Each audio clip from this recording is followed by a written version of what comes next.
I don't know, I mean, the world of dance music and electronic music, a lot of the producers are very young, and some of the producers are quite old. I mean, they're DJs in their 40s and 50s.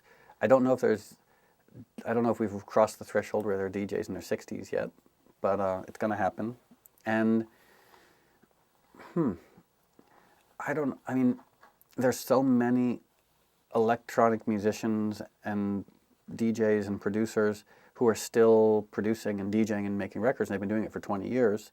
And I think one of the reasons why there are a lot of older people in the electronic music world is because most of them are solo artists, and solo artists never break up.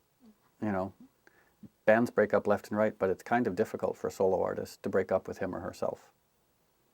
So as a result, people just year after year keep going, and in some cases, they become parodies of themselves, and in other cases, they actually, as they get older, keep making better and better records. So, I mean, it is, if you look at like pop music or music in general, but specifically pop music as opposed to other artistic disciplines, in most artistic disciplines, as the author or the sculptor or the photographer or the painter gets older, their work becomes deeper and more nuanced.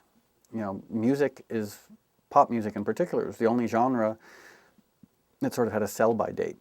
You know, once a musician was 30, they were kind of done.